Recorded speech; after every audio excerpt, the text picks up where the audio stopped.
What's up, YouTube?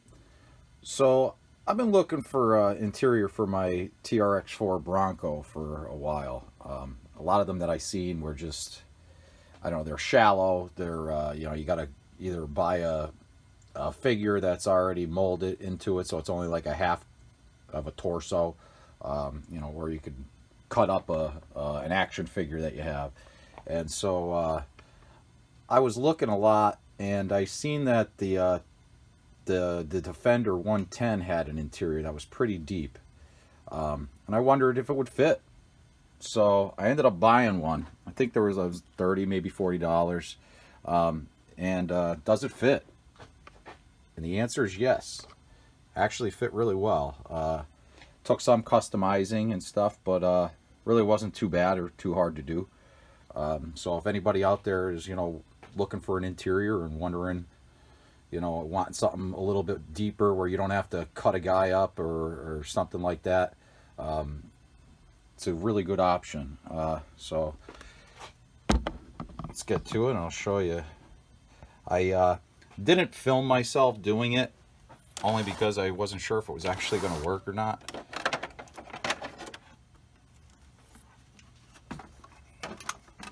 So you could see it there. It fit, and it's nice and deep. Like I said, I did have to customize it and do some cutting and a little bit of extra cutting, but it fit in there perfect. I was really shocked. This has got I think the 312 millimeter wheelbase, where the Defender is around 324, 330, somewhere in that range. But so you can kind of see here. Take this interior out.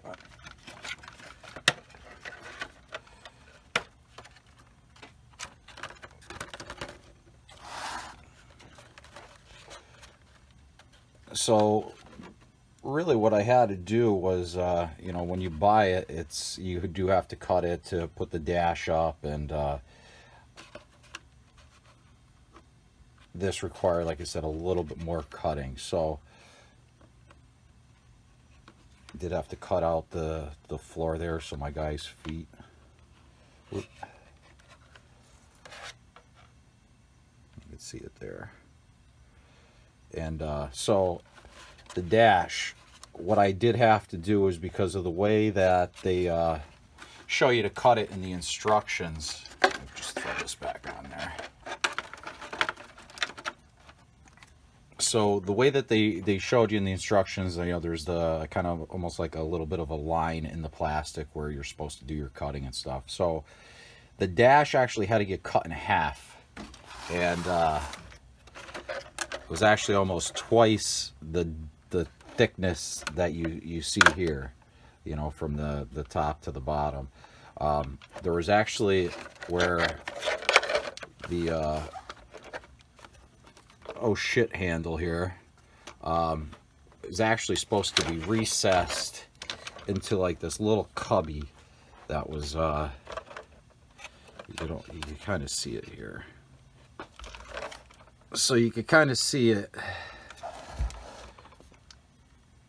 right in there. So there was like a molded little I don't know, like I said, a cubby where this bar here would have been mounted inside there, and there was two little holes, like little indentions, where the two screws for this handle here actually showed where you drill your holes. I used that as a line to cut directly across the whole dash. So like I said, that was about the halfway mark. So I cut that in half and just threw out the piece. Basically didn't need it.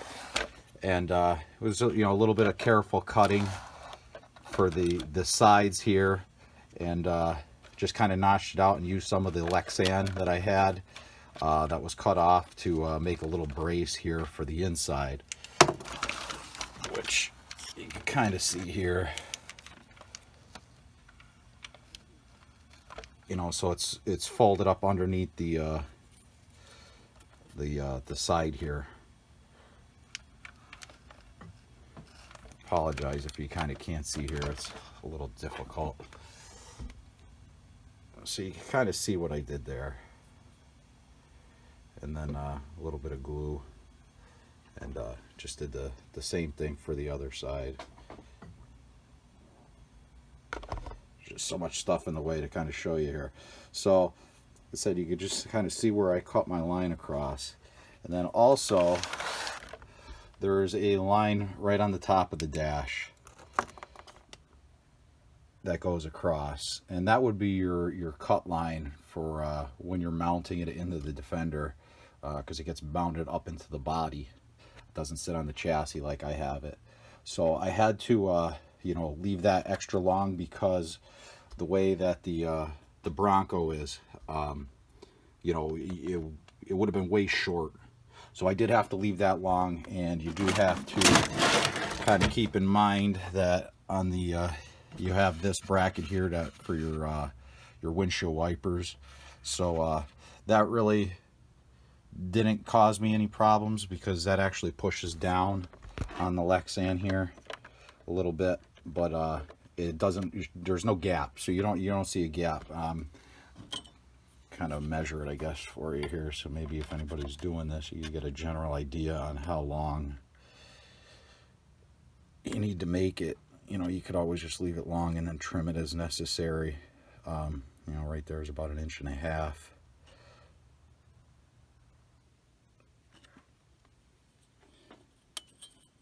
You know, so it was just some careful cutting, you know, a lot of test fitting. And then I used, or actually I'll show you, so the floor here where your antenna comes up, cut that out. And then in the back I just cut a small notch there for your body posts. I did have to do a little bit of extra trimming around the wheel well here just to get it to fit. And it's nice and long. Goes right to the end. There's no problem with the body sitting on here. That's perfect length there. And then did have to notch this a little bit just to get it to sit down on the wheel wells. But overall, I mean, I'm happy with it. I didn't have to go hacking my guy here to, you know, I think maybe paid about 20 bucks for. You know, but it fits perfect. I did have to cut the seat. Let me just pop this out.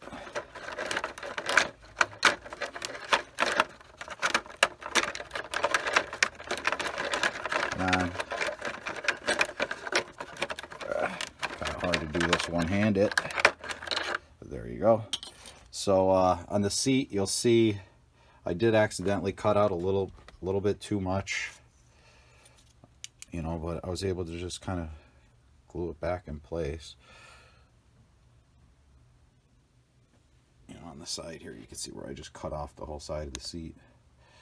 But like I said, I glued that back in. And my guy, he stays in there pretty well. You know, I've rolled the truck a lot. He really doesn't bounce around much. And I was still able to use all the decals and the shifters and all that good stuff. So I still got all the detail. And when I painted it on the top, and I just used some gray primer. I didn't want it real shiny, so I didn't paint the underneath. So just something to kind of keep in mind if you're, you know, if you're going to do this, you know. But like I said, you got a full depth, pretty much interior, where you don't have to go cutting your guy up and all that horrible stuff. So anybody that's looking to do something, you know, with an interior on their truck, and they don't want those shallow interiors, maybe give this a whirl.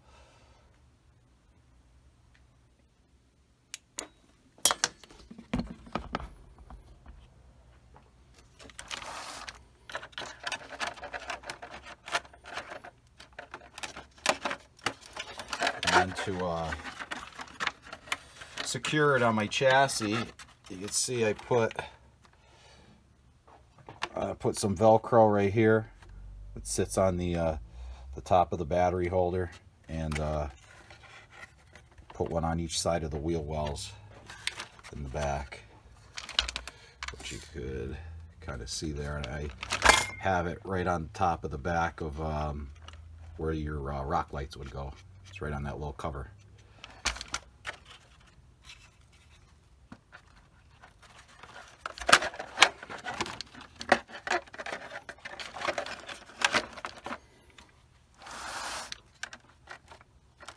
So that's how that sits in there. And then one thing that, you know, really I really don't care about is the plastic actually came down, you know, when it was molded, and I did cut it off, which I really didn't need to. I just trimmed it off, you know, flush or flat, whatever you want to call it. You could always leave that on, you know. I would add a little bit more rigidity to it, but you know, this thing it's pretty strong. It don't flex, it stays in place. So I mean, if you wanted to, you could always leave the plastic on that was here and not trim that out. But I don't know, it adds a little bit more airflow, keep your ESC cool.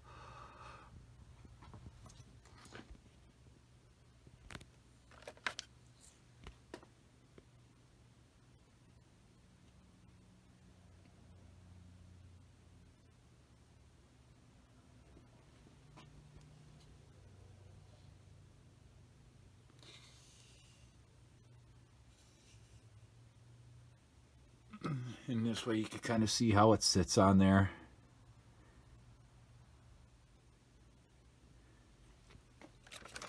Just give you a once over here.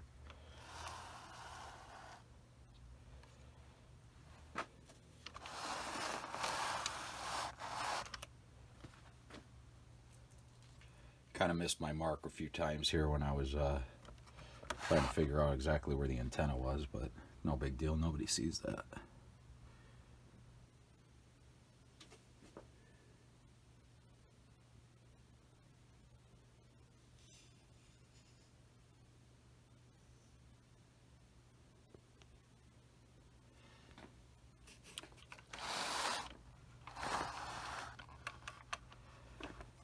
And I just did a little bit of coloring with a Sharpie, but I don't know, kind of looks like shit. I don't have the steadiest hand, but whatever.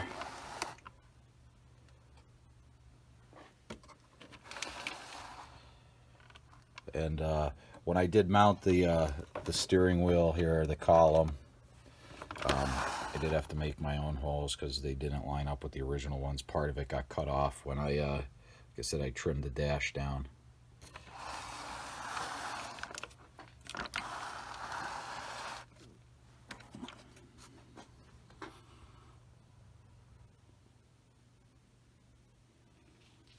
But guy fits in there perfect. You know, and I had to cut the seat so that he sat down far enough, you know, that his head was level with the headrest and, you know, not sitting up real high in the body.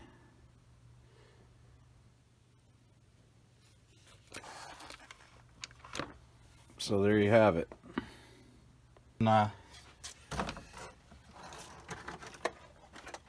Slap my body back on it.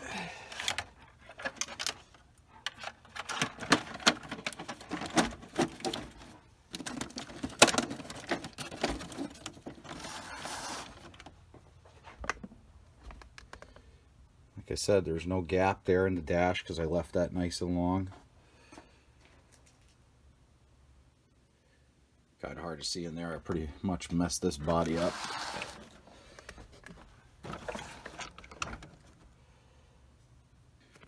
So some things to pay attention to when you're, you know, cutting it and doing your test fits is, you know, small, you know, trim it slowly. You know, I used a little X-Acto knife and a little Dremel tool with the little sander on the end, a little drum sander. You know, keep test fitting it, try putting your body on it. You know, I paid attention to where my seat was gonna fall within the body. You know, I believe I had to make sure that it was kind of back a little further. If I remember correctly, it kind of was a little bit more maybe up in here, you know, so I did have to make sure that I kept it back. So again, you know, it's something you have to pay attention to. It's just like I said, just keep test fitting it, trim, test fit, trim, test fit. You know, and you'll get it. But pretty cool. Overall, I was pretty satisfied and happy with trying that out. It worked. Looks good. So anybody out there looking to do that, give it a whirl. It does fit. All right. Thanks a lot for watching. Subscribe and hit that like button.